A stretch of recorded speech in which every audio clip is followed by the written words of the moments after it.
آپ آسمان کے اوپر چل رہے نہیں دیکھ سکتے، آپ نے کیمرے ایجاد کر لیے، آپ نے ایسے ڈیوائسز بنا لی کہ آپ مشاہدہ کر سکتے ہیں۔ اسی طرح آپ کو وہ چیز ڈسکور کرنی ہے جس سے آپ ان سین چیزوں کو دیکھ سکے۔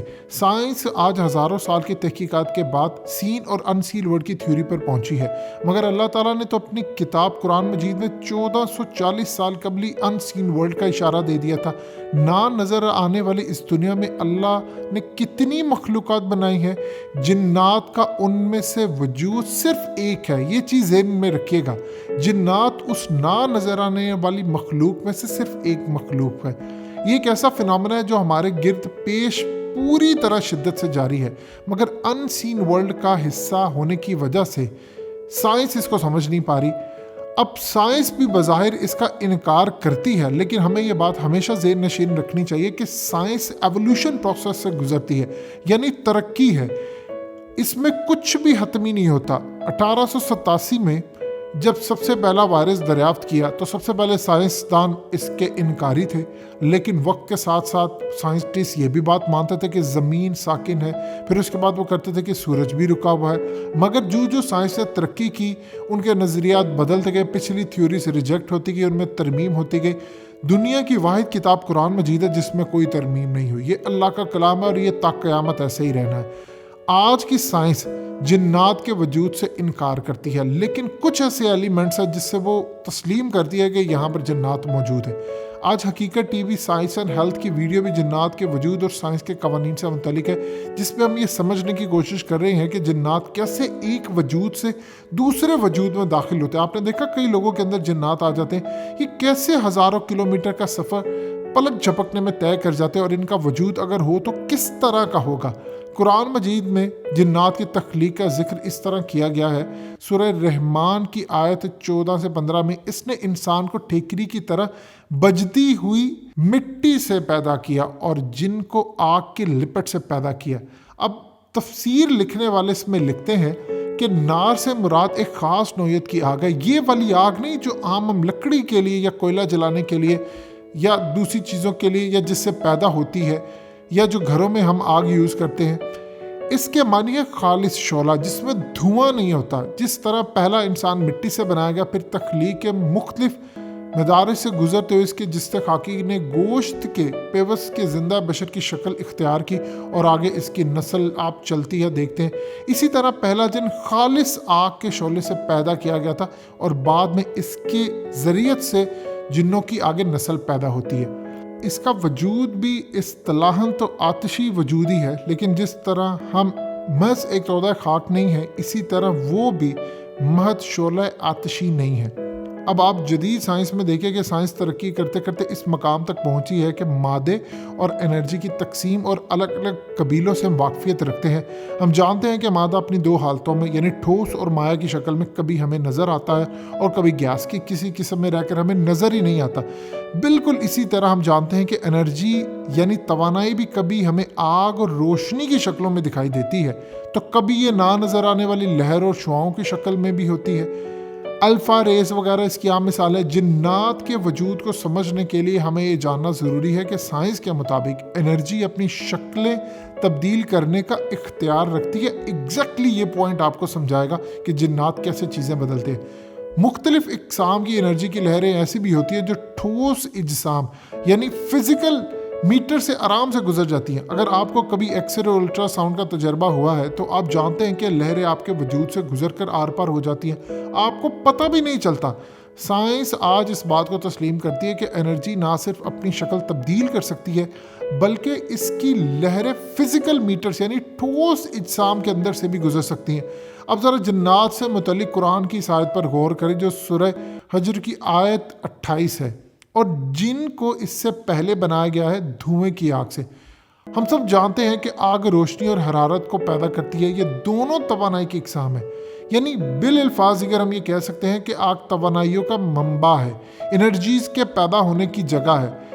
دھوئیں کی آگ یعنی most purified source of energy. جنات آگ یعنی انرجی کے مرکز سے بنے ہوتے ہیں، جس کی وجہ سے یہ اپنی فارمز یعنی شکلیں تبدیل کرنے کی صلاحیت رکھتے ہیں۔ آئنسٹائن کی تھیوری E = MC² کے مطابق مادے کو انرجی اور انرجی کو مادے میں تبدیل کیا جا سکتا ہے۔ سائنس آج ٹیلی پورٹیشن کے میدان میں تحقیق پر کروڑوں روپے خرچ کرتی ہے اور ہمیں نظر بھی آ رہا ہے اور سائنس ہمیں ریزلٹس بھی دے رہی ہے۔ ٹیلی پورٹیشن کا مطلب ہے کہ ایک چیز کو ایک مقام سے تحلیل کر کے کسی دوسرے مقام پر فزیکل فارم میں پہنچا دینا۔ جنات کو بھی اللہ نے یہ صلاحیت عطا کی ہے، ایک مقام سے تحلیل یا غائب ہو کر کسی دوسرے مقام پر پہنچ جانے کی صلاحیت رکھتے ہیں۔ اب ہم یہ جاننے کی کوشش کرتے ہیں کہ جنات ایک مقام سے دوسرے مقام پر اتنی رفتار سے کیسے پہنچتے ہیں۔ ہمارے پاس موجود موبائل فونز کی مثال سے آپ سمجھنے کی کوشش کریں۔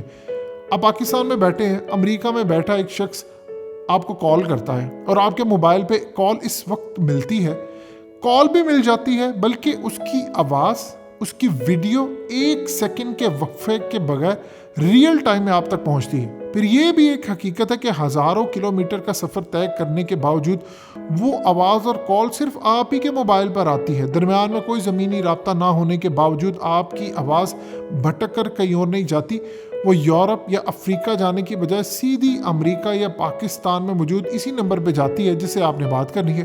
درمیان میں خشکی ہے، سمندر کی ہزاروں لاکھوں رکاوٹیں بھی ہوتی ہیں، دیواریں اور ہوائیں، جہاز، یہ تمام چیزیں ہوتی ہیں، مگر ان رکاوٹوں سے گزر کر آپ کی آواز صرف اسی تک پہنچتی ہے جہاں تک آپ پہنچانا چاہتے ہیں۔ ہوتا یہ ہے کہ آپ کی آواز کی لہریں ریڈیو ویوز میں تبدیل ہو کر الیکٹرو میگنیٹک فیلڈ کا استعمال کرتے ہوئے ہوا میں روشنی کی رفتار سے سفر کرتی ہیں اور پلک جھپکنے میں آپ تک پہنچ جاتی ہیں۔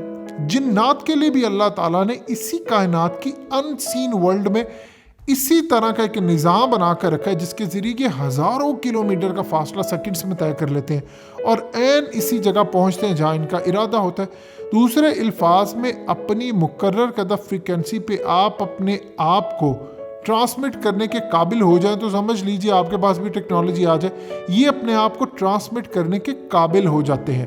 انسان اس قابل ہو گیا ہے کہ اپنی تصویر یا ویڈیو ریئل ٹائم میں ہزاروں کلومیٹر دور ایک جگہ سے دوسری جگہ منتقل کر سکے، مگر صرف تصویر کی حد تک یہ صلاحیت انسان کے پاس ہے۔ اسی ٹرانسمیشن کو فزیکل فارم میں اچیو کرنے کی کوشش میں آج انسان مصروف ہے کہ ہم ایک جگہ سے دوسری جگہ جس طرح آواز جاتی ہے، کس طرح اپنی باڈی کو ٹرانسفارم کر کے جنات کی طرح 1 سیکنڈ میں جیسے آواز جاتی ہے، تصویر جاتی ہے، ہم بھی فزیکل فارم میں چلے جائیں۔ اب یہ تمام چیزیں دیکھنے کے لیے کوئی ٹیکنالوجی، کوئی میکنزم ایسا سائنٹسٹ تلاش کریں جس سے وہ ان سین ورلڈ کے اندر یہ چیزیں دیکھ سکے۔ وہ چاہ رہے ہیں کہ ہمارے پاس کچھ ٹیکنالوجی، کوئی چیز ایسی آ جائے جس سے ہم پردے کے پیچھے چھپی ہوئی چیزوں کو دیکھ لیں اور ہمیں پتہ چلے کہ ان سین ورلڈ کیا ہے۔ یہ مارس کے اوپر جس چیز کی تحقیق ہو رہی ہے، 2 چیزوں کی ہو رہی ہے۔ ایک اس چیز کی تحقیق ہو رہی ہے کہ آپ وہاں پر دیکھیں کہ پرانی قومیں آباد تھیں، اور دوسرا ابھی سٹل کوئی ایسی قوم یا کوئی ایسی مخلوق آباد ہے جو آپ کو نظر نہیں آتی، جس طرح جنات اور تمام ان سے رابطہ کرنے کی کوشش، اور کافی حد تک یہ بات سامنے آئی ہے کہ ناسا ان سے رابطہ کر بھی چکا ہے۔ اب آخر میں ایک دلچسپ بات آپ سے شیئر کرتے جائیں کہ پاکستان کے اندر جنات پہ سائنسی تحقیق کی گئی ہے۔ ایک ادارہ ہے، نام نہیں لینا چاہیں گے اس کا کیونکہ وہ ریاستی ادارے کے ماتحت کام کرتا ہے، اس کے ایک سینئر سائنٹسٹ، نام بھی نہیں لینا چاہیں گے، ان کا ایک تحقیقی مقالہ سامنے آیا جس میں جنات کے کیمیائی وجود پر گفتگو کی گئی ہے۔ دنیا کے مختلف ممالک کے خفیہ دفاعی محکمے اور شعبے اس پر اس وقت تحقیق کر رہے ہیں کہ سپر نیچرل طاقتوں کو دفاعی مقاصد کے لیے استعمال کرنے پر آج بھی ریسرچ جاری ہے، اور ان کو قابو میں سپر نیچرل پاورز کو لے کر آئیں اور پھر ان کو استعمال کریں۔ مگر ہمیشہ یاد رکھیے کہ ایسی تحقیقات کو خفیہ رکھا جاتا ہے، منظر عام پر آنے نہیں دیا جاتا۔ آپ کے ریاستی ادارے، آپ کے دفاعی ادارے اس پر کام کریں، اور ہم دیندار لوگ، ایسے دیندار لوگ جو صحیح معنوں میں اللہ والے، ان کی خدمات آپ کے دفاعی ادارے لے رہے ہیں تاکہ ہم اس ٹیکنالوجی تک پہنچ سکیں۔ امریکہ کی defence advance research product agency DARPA بھی اس پر کام کر رہی ہے، اور وہ کافی حد تک اس کے نتائج سامنے لا چکے ہیں، لیکن وہ چیزیں منظر عام پر نہیں آتی۔ جنات کے حوالے سے ایک چیز سمجھ لیجئے گا، انسان اتنی ترقی کر جائے گا کہ وہ اس ٹیکنالوجی کو حاصل کر لے کہ ایک جگہ سے دوسری جگہ اگر آپ نے پہنچنا ہے تو آپ کو اپنی فزیکل فارم آپ کو چینج کرنا پڑے گی، اور پھر جب وہ ٹیکنالوجی آ جائے گی تو آپ جنات کو دیکھ سکتے ہیں۔ تب قرآن مجید کو سائنس ایسے تسلیم کرے گی اور کہے گی اس سے بڑا سچ کوئی نہیں ہے۔ آج بھی وہ تسلیم کرتے ہیں، آج مسلمانوں کا زوال ضرور ہے، لیکن ایک وقت آئے گا کہ وہ پوری آب و تاب سے اس کو مانیں گے انشاءاللہ، اور پھر مسلمان بھی ہوں گے۔ حقیقت T V science and health کی اس ویڈیو کے نیچے کمنٹ ضرور کیجئے، اپنی رائے کا اظہار ضرور کریں، اور اس ویڈیو کو ہر جگہ شیئر کرتے ہوئے چینل کو سبسکرائب ضرور کریں۔